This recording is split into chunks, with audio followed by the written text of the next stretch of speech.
Vargas Llosa, su otra gran pasión, es el último libro de Pedro Cateriano, amigo, correligionario, pero lo más importante, compañero de muchas décadas, que compartió varios momentos con el Premio Nobel, incluyendo el ingreso a la Academia Francesa, incluyendo la campaña del 90 con el Movimiento Libertad y muchos otros que abordaremos a continuación. Se trata de una biografía política, o más específicamente la evolución de Mario Vargas Llosa del socialismo en libertad de Jean-Paul Sartre al liberalismo de Isaiah Berlin, de Raymond Aron, de Friedrich Hayek y diferentes académicos de Occidente. Tras cumplirse casi un mes de su sensible partida, hoy rendimos homenaje a quien fue el peruano más universal, al lado de su querido compañero. Por ello, en el episodio número 15, vuelvo a invitar a Política Peruana con DTR a don Pedro Cateriano. ¿Cómo está, estimado Pedro? Muy bien, felizmente encantado de estar en el programa, agradeciendo esta oportunidad en donde efectivamente rendimos homenaje más, al peruano más universal, ¿no? Como bien lo has señalado.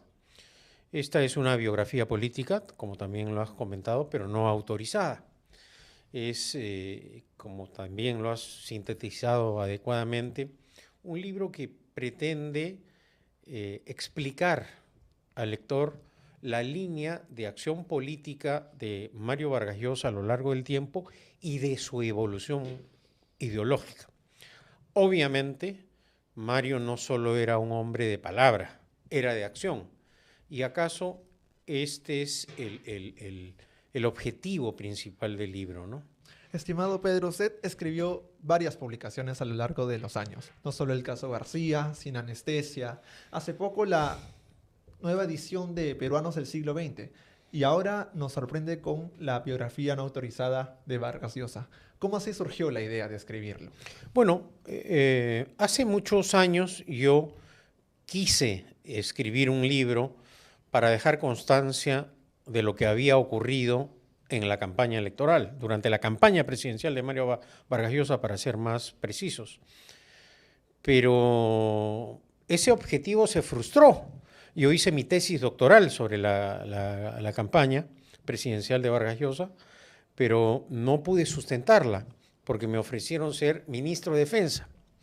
Y posteriormente, cuando dejé de ser ministro de Defensa y quise retomar el trabajo, me ofrecieron ser presidente del Consejo de Ministros. Y finalmente, cuando acabó mi gestión ministerial, dije, bueno, ahora sí me voy a dedicar a este trabajo.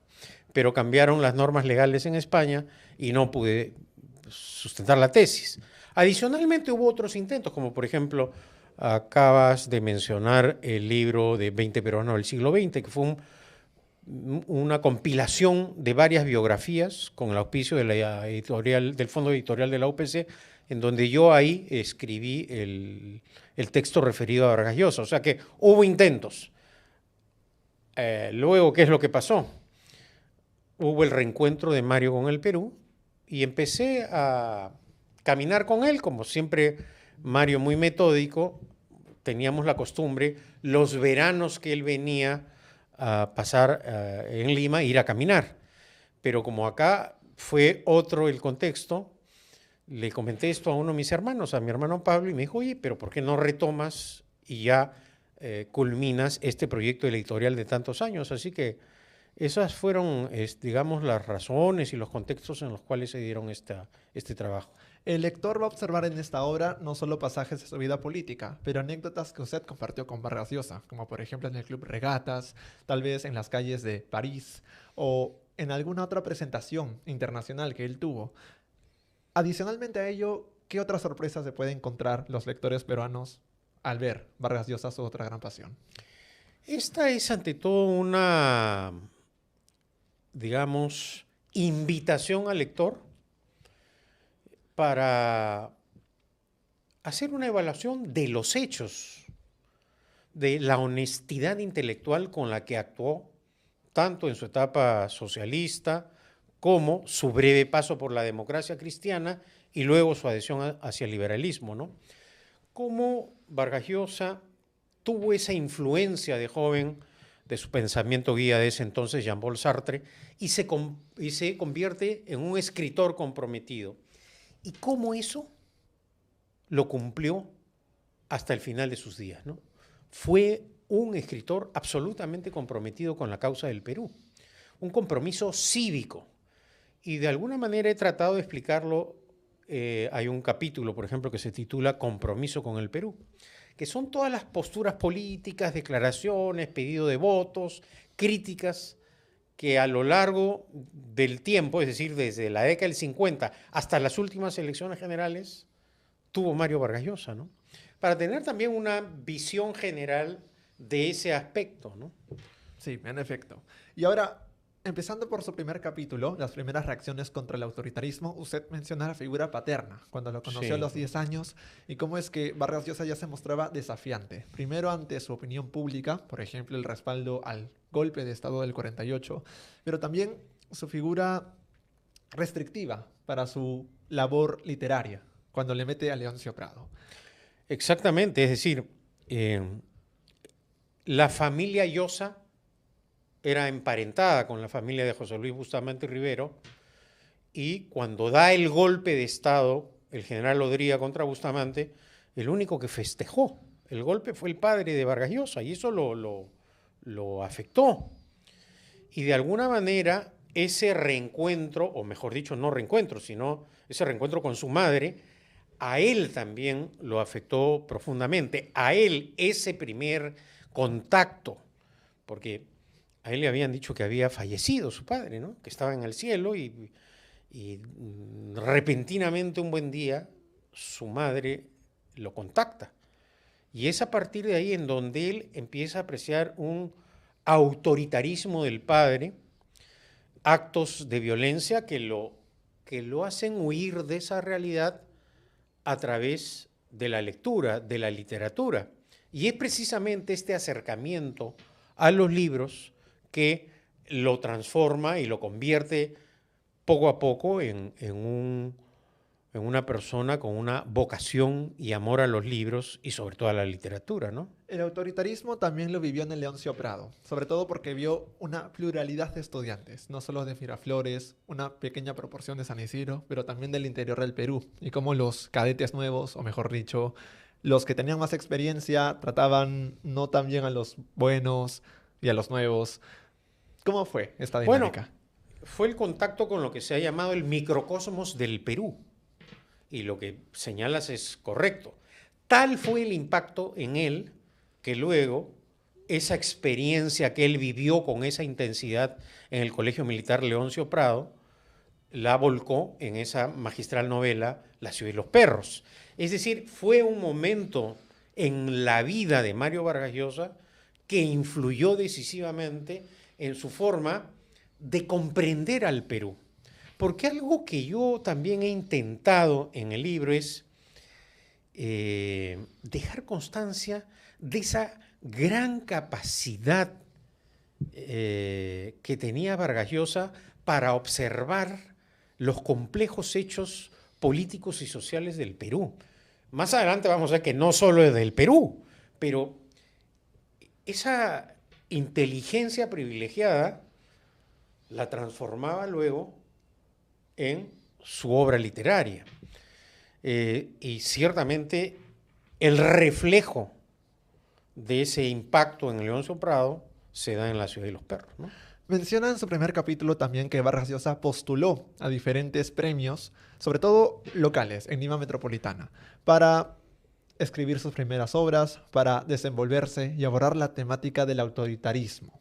Es decir, vemos a un joven Vargas Llosa ya empeñado a lucharlo, es decir, a rechazarlo tajantemente, ¿no es verdad? Bueno, es que su proceso de transformación no es de la noche a la mañana y es precisamente producto de sus lecturas. Hago referencia a Jean Baldán, hago referencia también a sus comienzos de lectura de Sartre, que repito era su pensamiento guía, y eso lo convierte poco a poco en una persona que se marca una meta. Y Vargas Llosa cree que para ser escritor tenía que ir a vivir a París. Y es por esa razón que desde ese momento ya empieza ese trabajo. Su padre en algún momento observa esto como peligroso, lo mete al Leoncio Prado, pero también al diario La Crónica. Creyó que de esa forma Vargas Llosa iba a dejar de lado esas aspiraciones literarias o ese nacimiento por una vocación literaria, pero ocurrió El lo efecto contrario, el efecto contrario, efectivamente. Entonces, y curiosamente, ese ingreso a La Crónica va a servir para que Vargas Llosa haga una tarea de contacto cercano con la realidad. Si bien es cierto, el mundo vargasllosiano en el ámbito literario es muy amplio, el contacto con la compleja realidad política y social del Perú lo tuvo desde adolescente, desde los 15 años. Y entonces, ese oficio de periodista lo cumplió hasta el final, hasta que se retiró públicamente. Esa es otra actividad impresionante también en Vargas Llosa, ¿no? Su compromiso para llegar a tratar de comprender ya no solo el Perú, porque con el transcurso del tiempo, su evolución ideológica y política, él mismo y su adhesión sobre todo al liberalismo, se consideró un ciudadano del mundo, ¿no? Sí. Y ahora, usted menciona, antes de ingresar a la Universidad San Marcos, que Vargas Llosa piensa en ir a la Universidad Católica, porque allí, en teoría, estaban los niños de bien, o mejor dicho... No, su familia su quería que familia. vaya a la Católica. Él Y no. él Él se queda quería ir pensando a una universidad popular, a una universidad estatal, donde tuviera de el todas las contacto sangres. de todas las sangres y además en concordancia con su ímpetu socialista de ese momento. Ya en esa etapa sanmarquina estaba profundamente marcada de lo que él consideraba el socialismo en libertad como algo necesario para establecer en el Perú la justicia social. Y se da el hecho de que al ingresar a San Marcos, en plena dictadura de Odría, forma parte de la célula clandestina Cahuide, que era del Partido Comunista. Pero ahí Vargas Llosa, influido por su forma de pensar, por sus lecturas, por su formación y sobre todo por la influencia de Sartre, dice, esto no es el socialismo en libertad. Acá estamos con una doctrina marxista-leninista totalitaria que lo que pretenden es el lavado de cerebro de las personas y no el ejercicio pleno de la libertad. Si bien es cierto, ya desde ese momento él era adversario por las razones anteriormente comentadas contra la dictadura de Odría, ese mecanismo para adoctrinar que tenían los comunistas no era congruente con lo que él creía el socialismo en libertad, ¿no? Ahora, en el segundo capítulo habla del grupo Cahuide y cómo es que su primera aproximación fue con el Partido Comunista. ¿Qué personajes podemos reconocer además de Vargas Llosa? Tengo entendido que estaba Isaac Humala, estaba Héctor Béjar. Héctor Béjar era el instructor, pero Lea Barba y Arias Schreiber eran los más cercanos, los amigos más cercanos, ¿no? Y bueno, si bien es cierto, él tenía una cercanía amical, al final la discrepancia ideológica y política que afectaba lo que era la libertad de pensamiento, de creación, de opinión, etcétera, lo fueron distanciando de estos amigos sanmarquinos, ¿no? Y también en la célula fue un hombre de acción. Y inclusive cuando detuvieron a algunos compañeros en la universidad, él fue designado para ir a hablar y dialogar e interceder por los detenidos, nada más y nada menos que entre el monstruo de la dictadura de ese momento, Esparza Zañartu, ¿no? Salvando las distancias y los contextos históricos, una especie de Montesinos de la época, ¿no? Entonces sí hubo ahí una acción política de Mario evidente.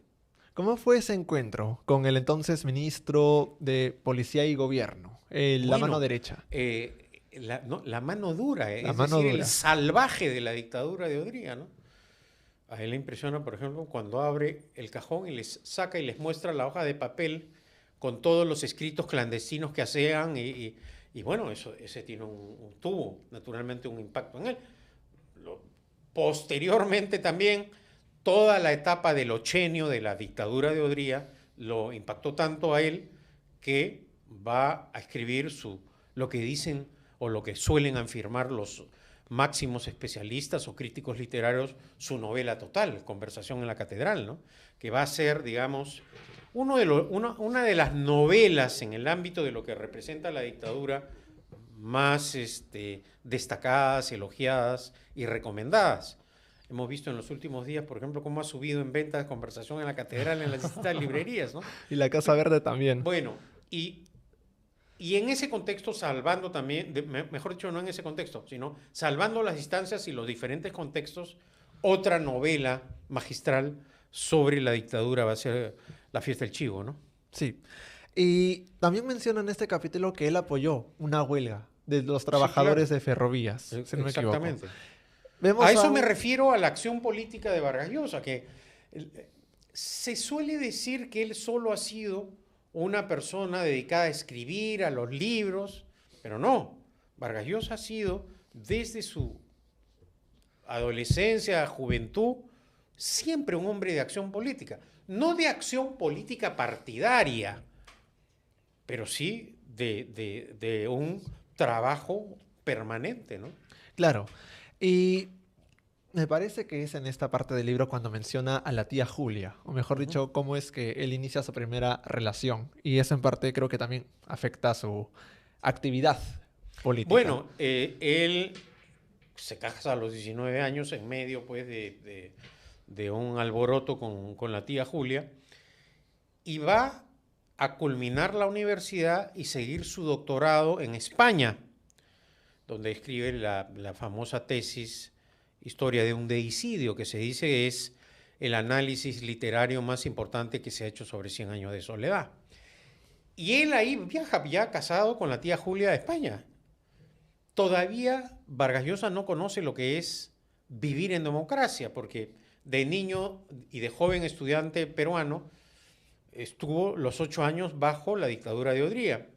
Y ya en Madrid, durante la dictadura del general Francisco Franco. Entonces, sí es una etapa en la cual hay un cambio, tiene necesidades económicas, recurre a su gran maestro, por ejemplo, Raúl Porras, tiene una serie de trabajo y es ahí donde ya Vargas Llosa empieza a hacer su carrera literaria, ¿no? De una manera marcada. Culmina su etapa madrileña y finalmente logra el sueño de su vida, ir a París y convertirse en escritor. Y posteriormente tengo entendido que también fue docente a tiempo parcial de una universidad inglesa. Bueno, sí, pero eso es mucho tiempo después, ¿no? Mucho tiempo después. Y su estada, su vivencia en Londres va a ser de tal intensidad que va a influir luego, porque él vivió durante los dos gobiernos de la señora Margaret Thatcher, van a influir en él para acercarse al movimiento liberal. Él vio lo que significa el impulso de un capitalismo popular, cómo se puede generar riqueza para beneficiar a la gente, para sacarla de la pobreza, cómo se puede administrar sin demagogia y sin criterios públicos los recursos del Estado para mejorar la salud, la educación y la vivienda de la gente, cómo la privatización de las empresas públicas convirtió en propietarios a los ingleses. Es decir, él vivió ese fenómeno de gran desarrollo económico británico durante los gobiernos de Margaret Thatcher, y eso sin duda alguna lo acercó al liberalismo, ¿no? Antes de llegar a su etapa liberal, de los 80 hasta los últimos días, ¿cómo él se logró contactar con Carmen Balcells? O mejor dicho, ¿cómo es que surgió la iniciativa de el boom latinoamericano?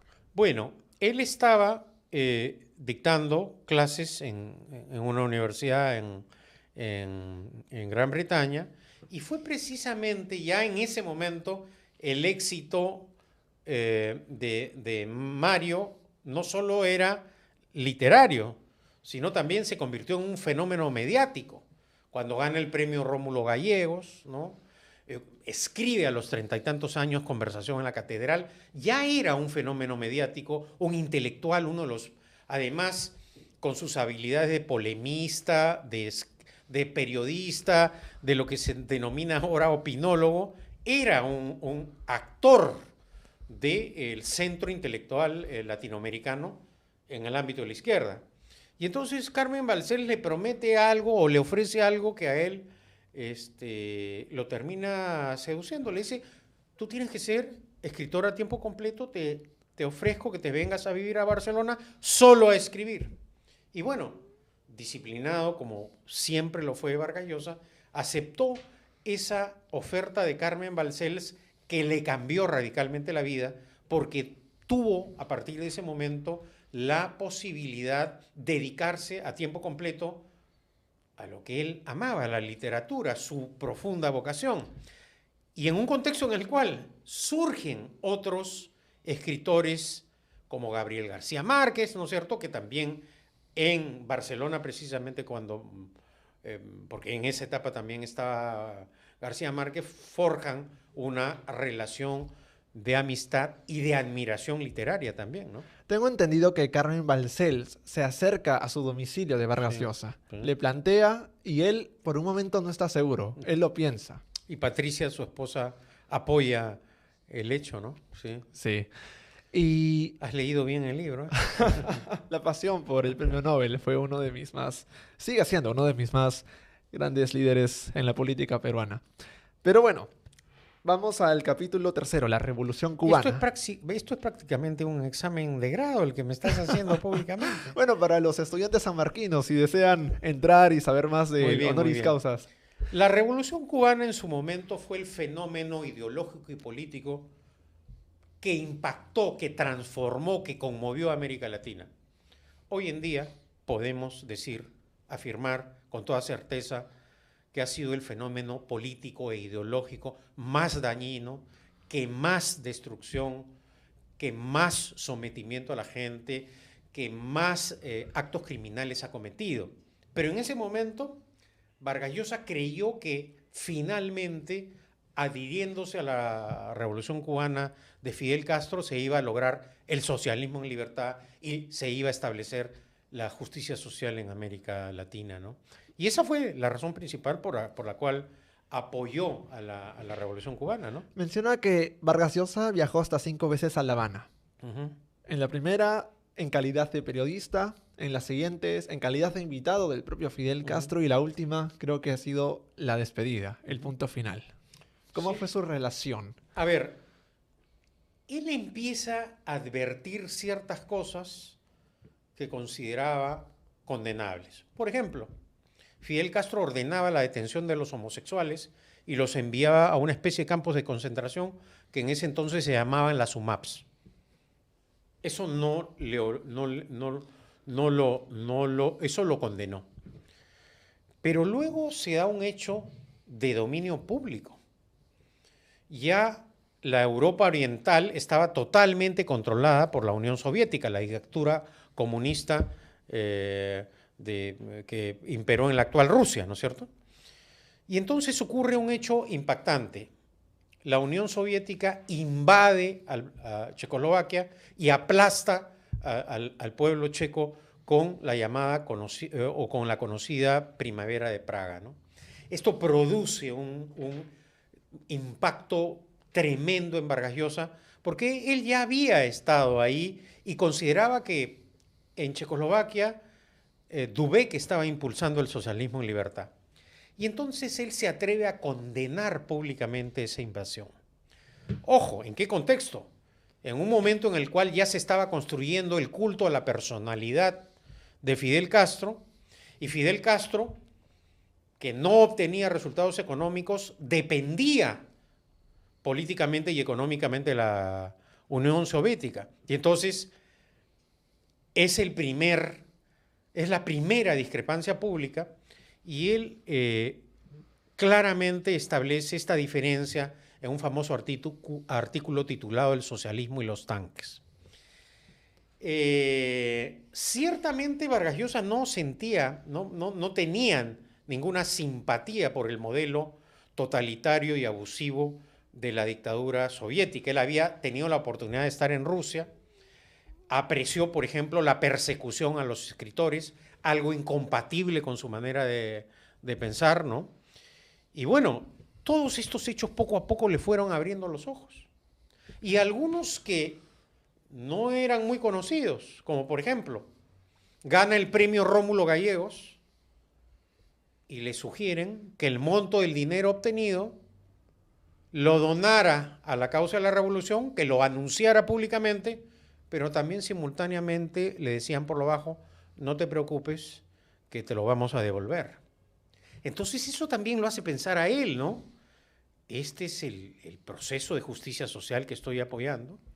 Y finalmente el rompimiento final con la dictadura de Fidel Castro se da cuando su régimen totalitario oprime al poeta Eberto Padilla, lo somete y ahí finalmente rompe, ¿no? Rompe con la Revolución Cubana. Él se cuestiona por qué algunos amigos del boom latinoamericano no condenaron a Fidel Castro. Y él concluye que había interés económico, sobre todo por las ventas en Rusia, o mejor dicho, la Unión Soviética. Sí, bueno, ese es un tema curioso, ¿no? Los rusos pagaban las regalías, pero te las obligaban a gastarlas dentro de la Unión Soviética. La excepción era Pablo Neruda. Pero acá lo interesante es lo siguiente, y trato de que en el libro se reflexione sobre este aspecto, ¿no? ¿Por qué dos genios literarios como Octavio Paz y Mario Vargas Llosa pudieron observar la violación de los derechos humanos en Cuba, el sometimiento criminal, la persecución, y otros dos genios literarios como Pablo Neruda y Gabriel García Márquez no tuvieron esa capacidad cuando los hechos eran de dominio público? Las muertes, los millones de muertos que ya habían ejecutado las dictaduras comunistas en la Europa Oriental, las persecuciones, todo eso era de dominio público.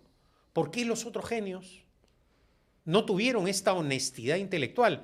Y reitero, esa capacidad de observación que tuvo Vargas Llosa para observar, para detectar, para constatar, verificar esta clase de latrocinios inhumanos, ¿no? Tengo entendido que en el boom había tres grupos irreconciliables: los que condenaban los abusos de las dictaduras de izquierda, entre ellos Octavio Paz, Vargas Llosa, quienes la avalaban, como fue el caso de Gabriel García Márquez o Pablo Neruda, y quienes se mantenían al margen. Creo que fue Julio Cortázar, que no sabía hacia dónde ir. Bueno, precisamente ese tema al cual hace referencia sobre Julio Cortázar, lo conversé con el propio Vargas Llosa. Cortázar era una persona totalmente alejada de la política. No le interesaba el tema. Y poco a poco Vargas Llosa lo fue persuadiendo y convenciendo para que se acercara a la Revolución Cubana. Creo que al final él no es que se sintió culpable, porque cada uno ejerce libremente sus hechos, pero ese empujoncito que le dio para que se adheriera él, algún momento quizá pensó, ¿no? ¿Por qué no rompe y retorna? Y hay acá algo que es interesante. Yo publico una carta que le mandó Octavio Paz a Mario Vargas Llosa, que está en su archivo de correspondencia en Princeton, en donde luego del rompimiento de ambos con la dictadura cubana, Paz le dice a Mario Vargas Llosa que solos estamos, ¿no? Es que en ese contexto histórico, el poder de los comunistas, de las dictaduras, en el establishment de la izquierda latinoamericana, de los medios de comunicación, de las academias, universidades, era impresionante, ¿no? Y bueno, Vargas Llosa durante años ha sido víctima precisamente de este ataque político de una maquinaria a nivel internacional que ha tratado de aplastarlo. Y nunca pudieron, porque si hay algo que destacar en Vargas Llosa siempre fue su valentía, su arrojo para defender sus ideas, aunque esté en minoría, ¿no? Jaime Bailey en su obra Los Genios tiene una versión de cómo fue el puñetazo famoso de Vargas Llosa a Gabriel García Márquez. ¿Cuál sería la estocada final para que Vargas Llosa se distancie por completo? En este tema yo no entro a otros ámbitos, ni al literario. Hay obviamente referencias al tema literario, pero otros aspectos de la vida de Vargas Llosa no los he tratado. Es más, ahí hay un pie de página en el libro, hago referencia a ese incidente. Entonces, yo lo que le dije a Mario, como este asunto no es materia política, no lo voy a mencionar en el libro. Y él lacónicamente me respondió, estoy de acuerdo. Entonces, ese es mi ámbito ideológico y político. Claro, muy bien. Y aquí hablamos ahora del cuarto capítulo, ser latinoamericano. Ujú. Vargas Llosa regresa y ve a una América Latina haciendo los primeros pasos de reforma, es decir, reforma agraria, un intento para modernizar al país. ¿Cuál es su concepto de América Latina ahora que ya tiene el doctorado, ahora que ya está mucho más maduro y que ya tiene una visión crítica de los autoritarismos? Vargas Llosa en París toma conciencia, la conciencia de ser latinoamericano, que no la tenía en el Perú ni en España, obviamente. Y entonces esa influencia de la intelectualidad de la época, de los escritores, lo convierten también, y él toma, repito, conciencia de ello.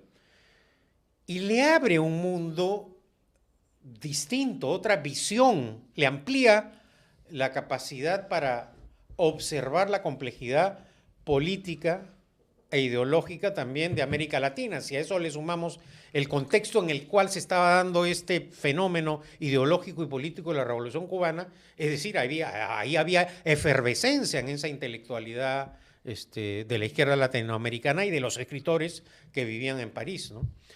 Pero yo creo que eso lo convierte en más internacional a Mario, ¿no? Y finalmente, cuando viene el rompimiento con la dictadura cubana, se van a enfriar o van a desaparecer esas relaciones que tenía con los escritores que formaron parte del boom latinoamericano, de la academia de izquierda latinoamericana. Eso fue natural que ocurriera. Ahora, regresando un poco al tema de Margaret Thatcher y la revolución capitalista que vivió el Reino Unido en los 80, menciona en su obra que él se reunió con ella hasta en 2 ocasiones. Exactamente. Gracias a un historiador. Hugh Thomas. Hugh Thomas. ¿Cómo fueron estos 2 encuentros con Margaret Thatcher? El primero fue realmente impresionante porque se reunió con un grupo de intelectuales de nota, de gran nivel, y lo que sorprendió a todos los intelectuales que estuvieron con la señora Thatcher y Hugh Thomas que invitó a Mario, fue el nivel del debate intelectual e ideológico de la Thatcher. Cómo la primera ministra debatía de igual a igual, ¿no? Eso inspiró un respeto en los intelectuales, tener a una gobernante con la capacidad suficiente para comprender, para dialogar, para debatir, ¿no? Y creo que eso también lo impresionó profundamente, ¿no? a Mario. Y es más, a partir de ese momento, Hugh Thomas fortalece su relación personal con Mario Vargas Llosa, ¿no? Y, como lo he mencionado hace algunos minutos, fue tal el impacto de la acción gubernativa de Margaret Thatcher que lo terminó convenciendo a Mario en el modelo económico liberal, de una economía de mercado, de la defensa de la propiedad privada, de la promoción de las empresas como fuentes generadoras de la riqueza, de la libertad de empresa, del libre comercio. Todo eso lo vivió, de la privatización de las empresas públicas, de convertir a los trabajadores en propietarios, que fue algo fijo en él que más adelante impulsaría en su campaña presidencial. Pero luego ya la segunda ocasión que tiene un encuentro con ella es cuando precisamente es candidato presidencial, ¿no?